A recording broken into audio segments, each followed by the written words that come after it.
Hey YouTube family, how's it going? Thank you for joining on my channel. I had put a video of women talking about decentering men and why there are decentering men. And I just wanted to get some feedback from you guys on what you think. I'm going to leave my comments at the end of the videos. So enjoy. Let me know what you think. Straight men need to step up their game and relationally with women, or they are going to be pushed out. We really are seeing this play out in real time through the 4B movement. If you're not aware of this movement, it's a radical feminist movement that originated in South Korea, but it has gone global in recent months. And the focus of it is decentering men, but in a very hardcore way. Straight women specifically are committing to not only never marrying men, but never being in relationships with men or dating men, and more significantly, to never having sex with men. And we are at a very interesting point in history now where sex toy technology is so good that women do not need men in a sexual context. And there's obviously been a trend for a while now of women committing to platonic life partnerships, which is where they move in together with a best friend of the same gender and have a completely but committed lifelong relationship, because they are finding more meaning in that relationship and more connection and support and validation than what they are getting through their relationships with men. I think for so long men have seen it as some kind of threat that they can make, like, well, you need men, like, what will you do without us? But women are literally at a point where they are so fed up that they are saying, we don't care. We are just really sick of men's shit. This is the consequence of toxic masculinity. This is the consequence of this whole alpha male movement that was led by the likes of Andrew Tate and Jordan Peterson, telling men that women need to go back to traditional gender roles. Women need to go back to the kitchen. Women can't have only pages. They can't have Instagram accounts. They can't wear certain items of clothing. Women are just like, that. We're just going to do us. And if the human race dies out because we're no longer procreating, then so be it. Okay, here are some half-baked thoughts on the connection between decentering men and what men are attracted to. Decentering men is not about hating men. It's not about not dating men. It just means that you live your life and you make life decisions based on what is authentic to you, and not based on this idea that you have to do things to be attractive to men, that your self-worth is somehow tied to your desirability in the eyes of men, or that your self-worth is tied to whether or not you are in a relationship with a man. It doesn't mean you can't enjoy attention from men. It doesn't mean you can't enjoy being desirable in the eyes of men. But this part of your identity is much smaller than all the other parts of your identity, okay?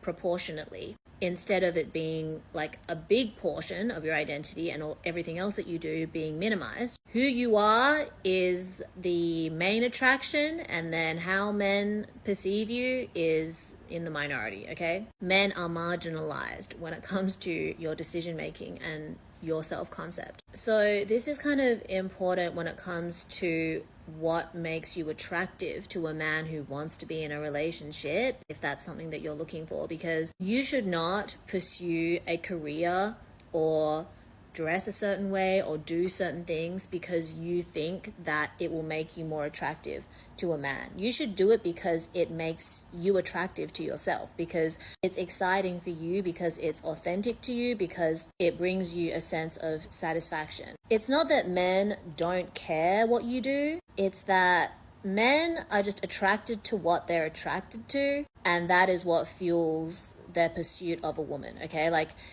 it's not that what you do isn't important, it's that it shouldn't matter that much to him. If a man is looking for a woman of a certain status, like, obviously these things play into it, but the status in and of itself is not going to motivate him to pursue you under, like, authentic pretenses, because it's men who want to take advantage of you and who want access to your resources and want to manipulate you into servicing them, versus the two of you partnering and collaborating together on a relationship. They are the ones that are looking at what you do for work, how much money you make. Do you cook? Do you clean? It's not that a guy who wants to be in a relationship isn't mindful of these things, but if he is attracted to you, he is going to be thinking about what he can do for you, how you guys can have a good time together, and not just how he can like extract from you. Okay, he's also going to think about what he can give you. Men who are just looking to exploit you and to be in a relationship for the sake of being in a relationship are interested in the details of what you're doing and what you have to offer, what you bring to the table. Men that actually just want to be around you and want to pursue you for a romantic relationship or for whatever reason, they're not looking at what you can do for them, what you bring to the table. They are attracted to the fact that you are living your best life, that you prioritize yourself, and that has value in how they see themselves, or you make them feel a way that they enjoy and that they will continue to pursue and make an effort towards having in their life. Does that make sense? Because don't just think like, okay, I want to be like a high earning woman. I want to do these things because, you know, that'll make me more valuable to a man. It'll make you more valuable to a man that wants to exploit you. But a man who genuinely wants to be with you and is like attracted to you, it's not going to be the fact that you do that makes you attractive to him. It's like the fact that you enjoy your life and that you're living authentically. That's what makes you attractive. It doesn't matter what that thing is, okay? Because desperation is the strongest smell, is the strongest scent, and especially to men. And they're not going to tell you that to your face and say, oh, you know, you're trying too hard and that makes you less attractive to me. A decent guy is not going to be attracted to a girl that's desperate. A shitty guy is maybe not going to be attracted to her, but he's going to be happy to reap the benefits of being around her if she doesn't have boundaries. And she's still willing to sleep with him, still willing to spend time with him, still willing to chase him, still willing to do his laundry, still willing to clean up after him, still willing to like give him the time of day even though he doesn't do that for her, still willing to plan the dates or split the bill while he contributes absolutely nothing, okay? So a decent guy is not going to pursue a woman who makes it too easy for him or is centering men because he wants to meet someone on like a semi-equal playing field. And shitty guys, that is like fodder to them. They're not going to tell you to your face, you're acting too desperate and that's not attractive, okay? And this isn't me saying like, oh, this is how you get a man. It's just me saying how you can have self-respect and enjoy your life and still enjoy the company of men without feeling like your life is going to end if one of them isn't pursuing you romantically. Like, you'll be okay, babe. Get a hobby.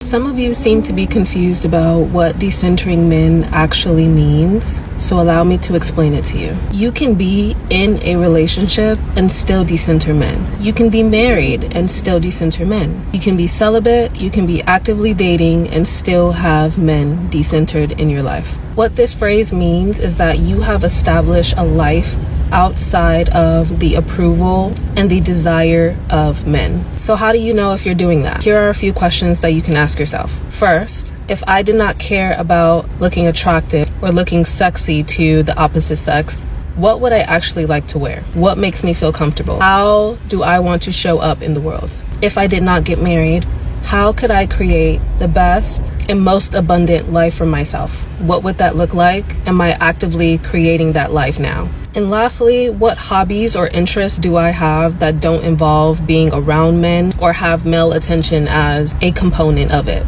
That's all it is. I don't know where the narrative came from that suggested that decentering men equated to hating men. That is not the case. We've seen now that so many women get into these relationships with men, and when the relationship ends, they don't even know who they are or what they enjoy doing. We are no longer losing ourselves in relationships because we don't have to. My life became so much better when I learned to decenter men and center myself. Hi, I'm Chloe. I studied social work at the University of Toronto, specifically children and families, and I consider myself to be a relationship expert. I love giving self-love and confidence advice to women, especially when it comes to dating, and I also love helping women become their most authentic and fulfilled selves. Today, I want to talk about what it means to be a woman in the context of a romantic relationship with a man. So whether you're single and looking for a relationship, or maybe you're already in one, it is very easy to lose lose yourself trying to be everything for a man. So in the context of seeking a partner, many women will bend and shapeshift, trying to fit themselves into a box to be attractive for a man and to get a man to like you. And I know this because I'm guilty of this. I've done this before. Maybe you dim your sparkle because you don't want to be deemed too much, or you might hold back expressing your feelings, feel anxious, wonder when to text back if you said the right thing, and you may end up spending a lot of your precious time thinking about a man that you don't even know that well, or maybe you don't even know him well enough to determine if you actually like him. On the other end, maybe you're already dating a man and you end up in this position where you're acting like his mom, his therapist, his lover, his health coach, his career advisor. Many women can relate to the feeling of trying to be everything to support a man, and that can mean giving up a lot because all of that emotional and physical effort takes up a lot of time. Time that I believe is better focused on you. You need to learn to see your time and your mental energy as one of, if not the most precious resources in the world. Your brain power and your effort and your energy and everything you're investing into him needs to be invested into you, because that's what's actually going to help you achieve all of your goals and dreams and give you this amazing life that you so desperately crave. It will not come from a man or a partner. It needs to come from within you first. So if you're currently dealing with a man and you're not seeing a return on your investment, meaning you aren't being uplifted and supported or feeling fulfilled in the same way that you're supporting him, it's not worth it. A relationship should be a mutual push and pull of supporting each other, and you cannot be doing all of the heavy lifting all the time because you will burn out. I really want you to think about what you would do with your time and energy if you weren't so focused on finding a partner. What could you do? Would you start a business? Would you try and build your dream friend group? Would you travel? What have you always wanted to try but never did because you were too afraid? That is what you should focus on. Focus on becoming your most confident self and creating your dream life, a life that is so fulfilling, so purposeful, so fun, and so exciting that it would be a privilege to be a part of that. Instead of hoping to join in on what someone else has got going on, give that to yourself first and watch your life change and open up in ways that you never thought possible. One thing you're going to have to realize about decentering men, and that can be so heartbreaking about the process, is that you're going to lose a lot of friends.